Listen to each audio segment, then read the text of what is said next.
Okay, so my first lecture is going to be on what I just call basic logic.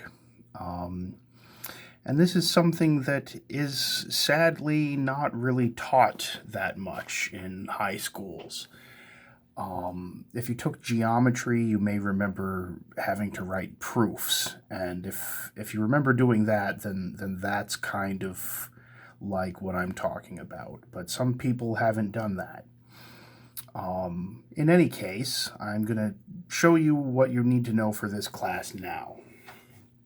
So imagine that we have two statements, and one statement is called P and another statement is called Q. And I'm being a bit vague about what a statement is. A statement is it's a thing that could either be true or false. So we have two statements, and then what I can say is if P, then Q. So I'm using these words if and then. These are sort of logical words. And if you've had any computer science or like a coding class, you probably are familiar with if and then. But this is slightly different. It's very similar, but slightly different. What this means is whenever this statement is true, whenever P is true, Q is also true. In other words, in every situation when P is a true statement, Q is also a true statement in that situation.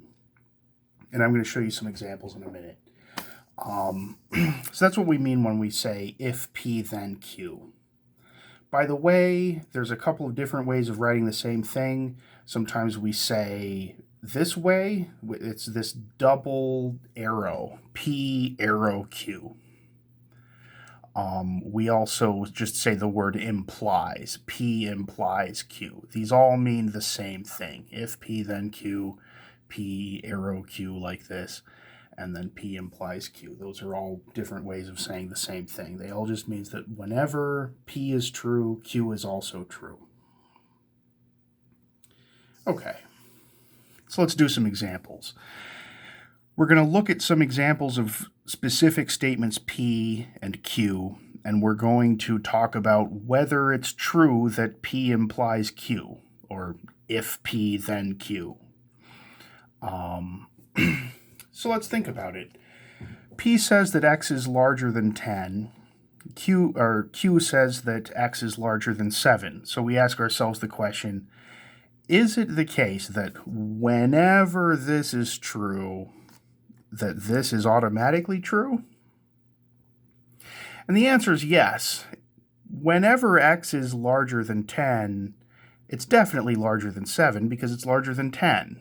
10's larger than 7, so if you're larger than 10, then you're automatically larger than 7.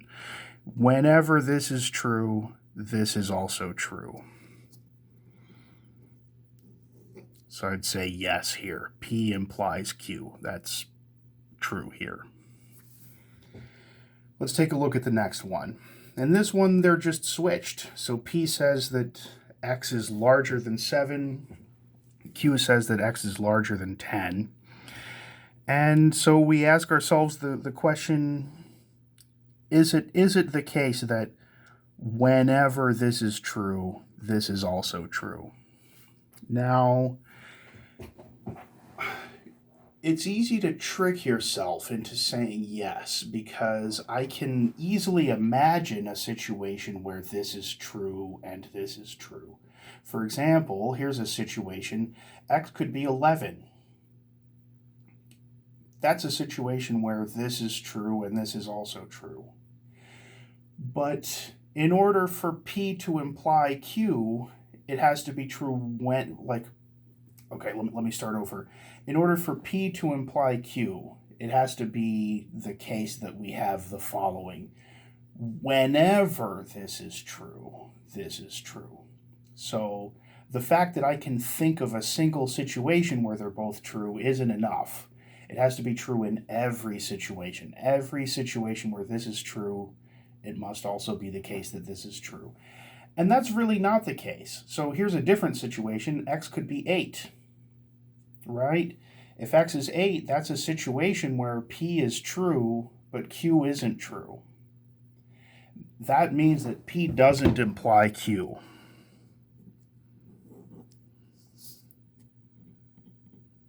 Sometimes we would write this. It's like the double arrow with a line through it. It says p does not imply q. Okay, let's talk about the next one. This would be saying that if x equals 2, then x squared equals 4. And that is true. Whenever x equals 2, x squared is just 2 squared, and that's 4.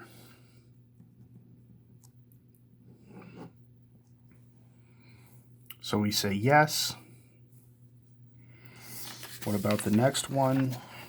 Again, for the next one, I just flipped the two statements from above. And let's think to ourselves, if x squared equals 4, is it necessarily true, or is it always going to be true that x equals 2? That's what we're asking ourselves. In other words, is it really the case that in every situation where we have this, we also have this? And again, it's easy for me to think of a situation where they're both true, and that's not going to be enough, but let's talk about it anyway. There's a situation where they're both true, and that's the situation where x equals 2. That's a situation where we would have this, 2 squared is 4, and also x equals 2, like I said. But it's also possible, like if we have this situation, it's not necessarily true that x is 2, right? X could be negative 2. This is no, because there is a situation where this is true, but this is not true. That situation is when x equals negative 2. Of course, these last two examples are kind of touching on something that you probably remember, that if, really, this should be like x would be plus or minus 2. If I wrote x equals plus or minus 2, then the answer would be yes, because really those are the only possibilities. This was a no because I didn't put a plus or minus there. And by the way, we talked about a couple of situations where I P is one statement and then Q is another statement, and then for the next one I flip them.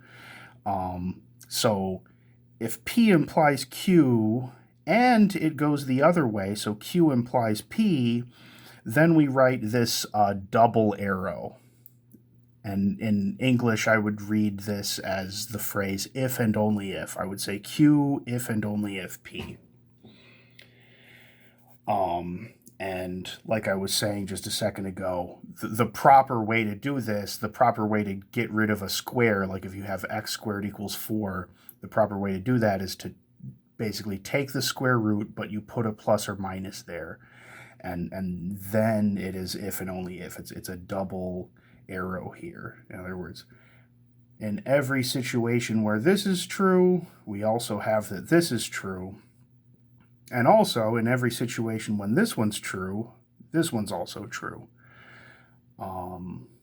So, yeah.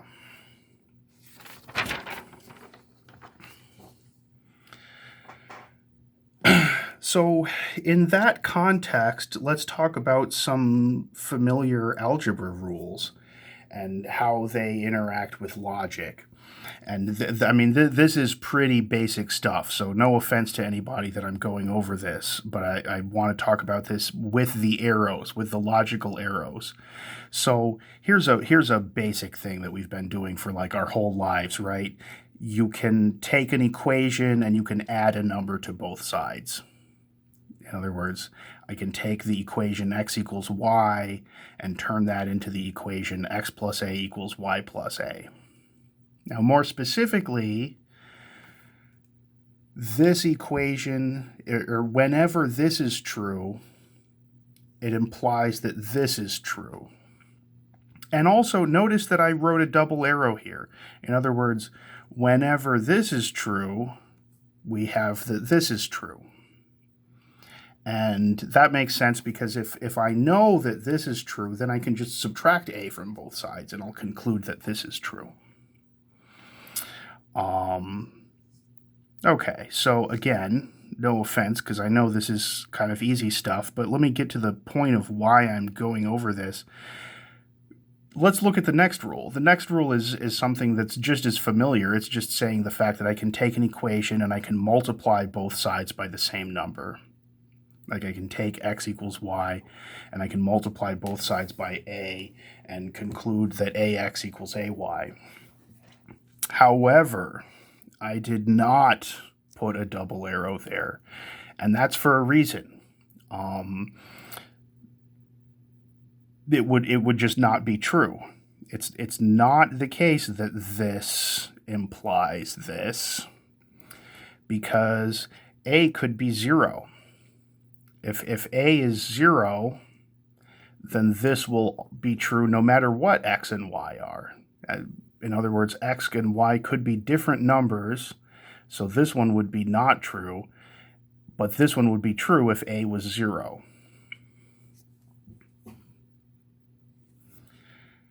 For the next one, it's an attempt to fix the one above. For the next one, I wrote, for as long as a is not 0, then I have an if and only if here. I have the double-sided arrow here.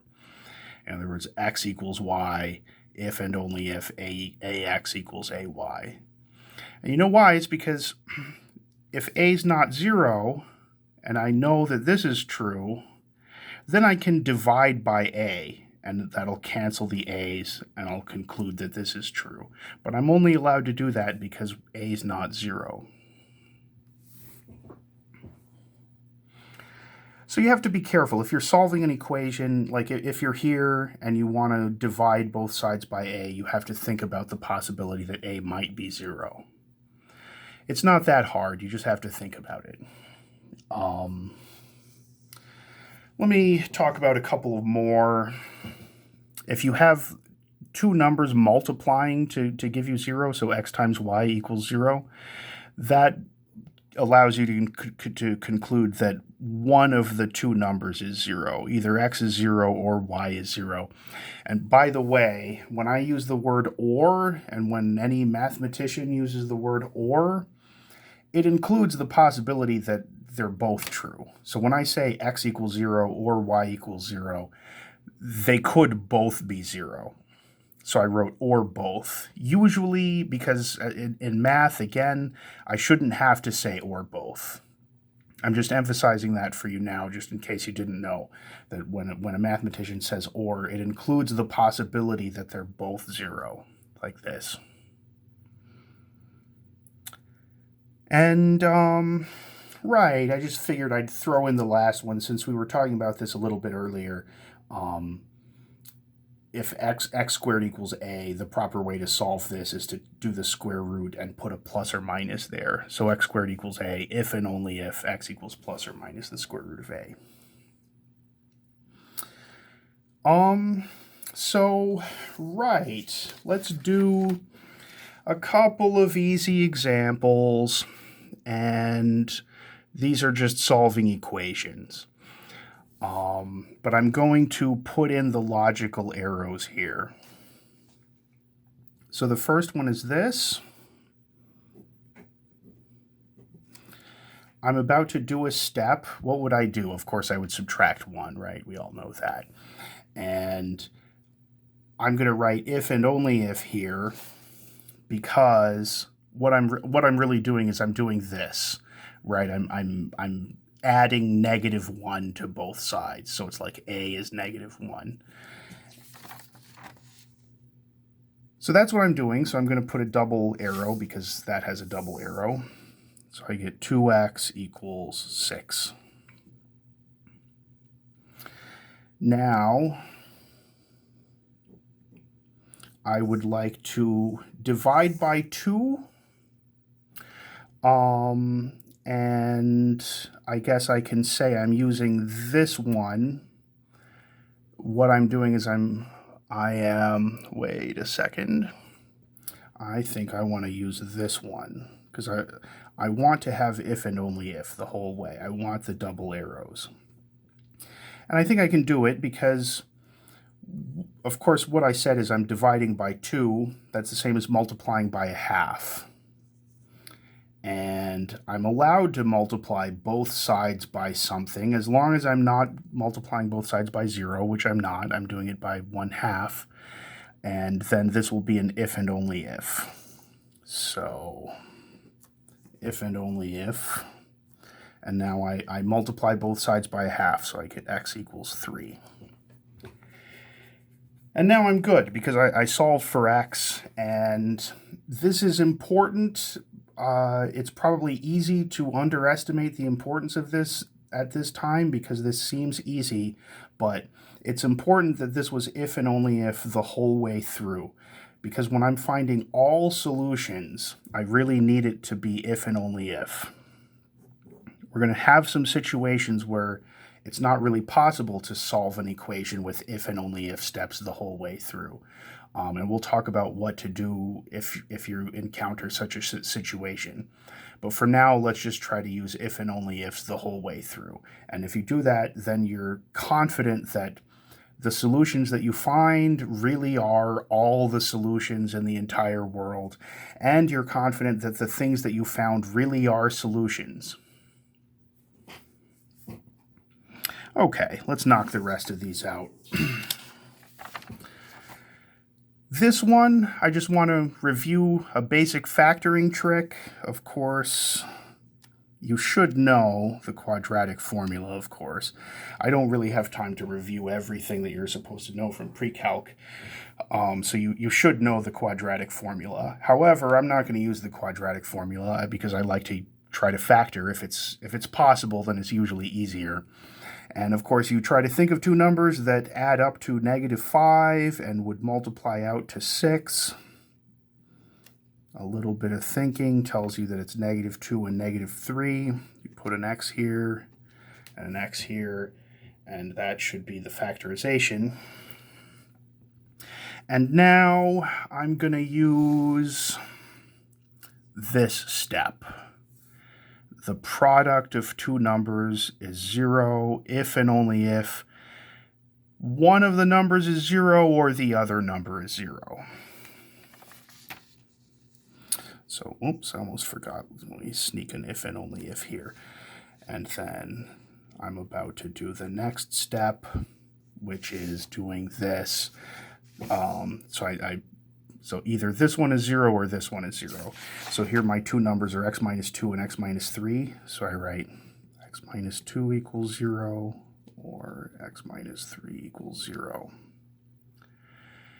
And then finally I solve each one of these, and this just involves adding 2 over and adding 2 over, and that's an if and only if step like we did up there. So if and only if x equals 2 or x equals 3. So we got two solutions, and that can happen sometimes. That's why we say find all solutions, because there might be more than one. But since we did if and only ifs the whole way through, I'm confident that both of these really are solutions. Yeah, so last one. Here I would subtract 1 from both sides, and that's an if and only if step. I would multiply both sides by 1/3, and since 1/3 is not 0, that's an if and only if step.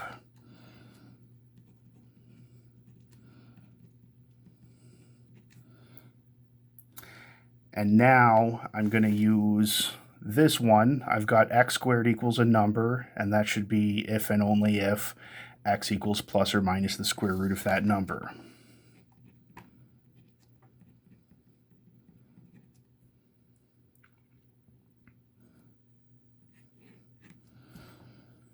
And we're good.